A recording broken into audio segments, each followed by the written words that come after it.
حضرت انس رضی الله تعالی عنه د محمد رسول الله صلی الله علیه وسلم نه روایت کوي کله چې تاسو یو چاته قرض ورکه نو هغه چا چې تاسو نه قرض واخیسته هغه که تاسو ته څه هدیه یا تحفه درکوي هغه هم مقبلوئ او که ستاسو لپاره د سورلي کومه سورلي برابروي هغه باندې تاسې هم مسورېږئ ځکه چې د دغه قرض په وجې سره که د یوې ذرې برابر هم دنیایي فایده حاصله شي نو په هغه کې امکان د سود شته. اما که مخکې د دې نه چې تاسو هغه سړي ته قرض ورکوئ دا ماسو په منځ کې وه تحفه ورکول، هدیه ورکول، د سورلي البته ورکول، بیا په دې کې باک نشته دی لکه چې رسول الله فرمایي اذا اقرض احدكم قرضا فاهدى الیه او حمله على الضابة فلا يركبه ولا يقبلها الا ان يكون جرى بينه وبينه قبل ذلك رواه ابن ماجه.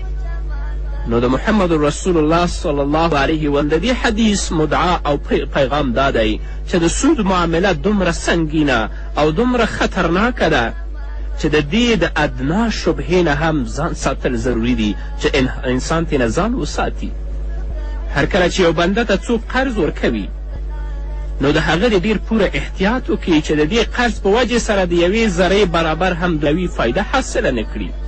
نن راشئ تاسې وګورئ چې زمونږ حسنه یا زمونږ قرضي معاملې ټولې په سود بنا دي.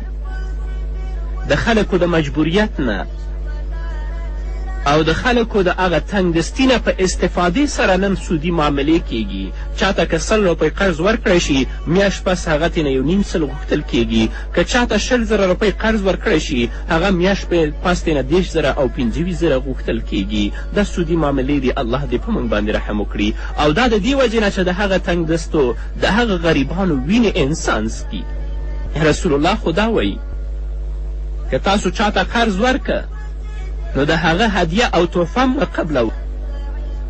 که د سورلي دپاره تاسو ته یو اس، موټر، بایسکیل، موټرسکیل راولي په هغه باندې هم مه سورېږئ ځکه چې د خپل د قرض په مقابل کې د هغه نه څه دنیوي فایده تاسې حاصل نه کړئ چې په دې کې شایبه د سود ده. نن خو په ډاګه باندې پیسې ورکړي او د وخت تېرېدلو پس د هغه نه هغه پیسې 2 چند او 1.5 چند غواړي. الله رب العزت دې خلکو ته زموږ سره هدایت وکړي. او بل پیغام چې د محمد رسول الله صلی الله علیه وسلم په دې حدیث کې دی هغه دا دی چې چا سره تاسو یوه نیکي کوئ په هغه باندې احسان مندي او منتګزاري مه کوئ. ستاسو مطلوب دی په دې کې صرف د الله رضا وي چې الله زموږ نه راضي شي. دا نه چې په هر مجلس کې هغه یاد کړئ، هغه سپک کړئ او په هغه باندې د خپل منت او خپل احسان واچوئ.